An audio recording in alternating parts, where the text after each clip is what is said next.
man who was slowly killing me. Not with his hands. Not with fists or knives or bruises people could point to. He killed me quietly. With lies. With absence. With the way he made me feel invisible in my own house. And by the time I realized what he had taken from me, he had already built a whole new life on my back. People used to say my husband was a good man. Marcus is solid, they'd say. Marcus is dependable. You're lucky to have a man like that. They never said that about me. I was the woman behind the scenes. The one who remembered birthdays, paid bills on time, stretched groceries when money got tight. The one who stayed up late, sewing buttons back onto his suits before his big meetings. The one who smiled at company dinners, even when my feet ached and my chest felt hollow. Marcus Wells worked in finance. A rising star, they said. Sharp suits, confident voice, always talking about future investments. Our future, I thought. When we married, I was 24. He was 29. I believed in him with the kind of faith that makes women quiet their own dreams. I had wanted to go back to school, finish my degree in accounting. But Marcus said, "Why? I'm already doing well. Focus on the home for now. We'll talk about it later." Later never came. The first lie was small. A missed dinner. Then another. Then the smell of unfamiliar perfume on his jacket. Long meetings, he said. Clients, he said. You worry too much, he said. And I wanted to be the wife who trusted her husband. I wanted to be calm, mature, understanding. So I swallowed questions like bitter pills and told myself love meant patience. I didn't know patience was just another word for self-erasure. The day I found out the truth wasn't dramatic. No screaming. No throwing plates. No dramatic confrontation. It was a Tuesday. I was cleaning out the office to make space for Marcus's new desk. He'd been promoted and other reason everyone praised him. I opened a drawer. Inside was a second phone. I didn't touch it at first. My hands shook. My heart thudded so loud I thought it would give me away, even though I was alone. When I finally picked it up, the screen lit instantly. No lock. That alone told me everything. Her name was Brielle. She was 26. Worked in marketing. Called him baby. The messages weren't just sexual. They were intimate in a way that hurt more. I feel safe with you. I love how you listen. I can't wait to build something real with you. Something real? I sat on the floor for a long time.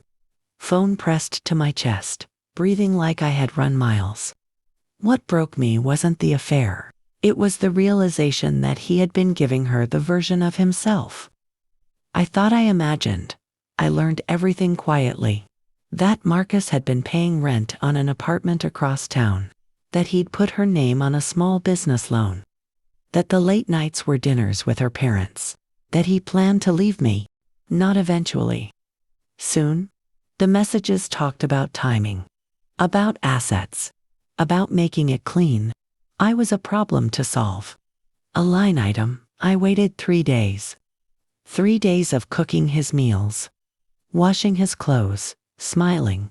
On the 4th night, I set the phone on the table between us. He stared at it. Didn't deny it. Didn't apologize. He just sighed. I was going to tell you, he said. Like that was mercy. Marcus didn't yell. He explained how we had grown apart. How I had lost ambition. How he felt unappreciated. I stared at him, numb. You built your success on me, I said quietly. He laughed. That laugh changed something in me. You didn't build anything, he said. You just stayed comfortable. Then he said the thing that sealed his fate. I'll take care of you. You won't struggle. But don't make this ugly. Ugly.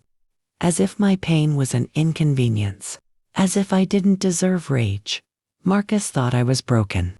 He thought I would cry, beg, negotiate. He didn't know I had been paying attention all these years. I knew his accounts. His habits. His shortcuts. I knew which rules he bent hand. Which laws he crossed. Because while I was just staying comfortable, I had been doing the books for his side investments, and Marcus Wells had made one fatal mistake. He had trusted me. I didn't fight him. I didn't scream. I let him leave. I watched him pack his suits and colognes in confidence. He kissed my cheek like I was a relative. "I hope you'll be okay," he said. I smiled. "I will be," I said. And for the first time, I meant something he didn't understand. The house felt empty, but my mind was loud. I pulled out boxes of paperwork I had saved for years.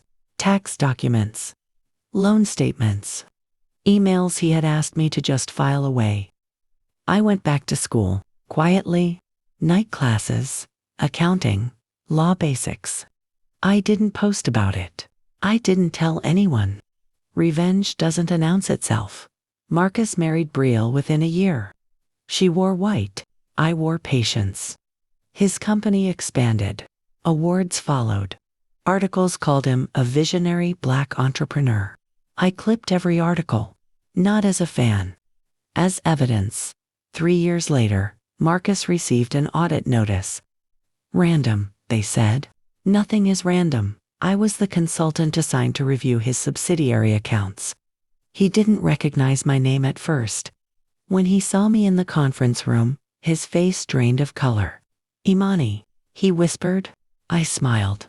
"Good afternoon, Mr. Wells," I said professionally. "Shall we begin?" This time, I held the power. And I was just getting started.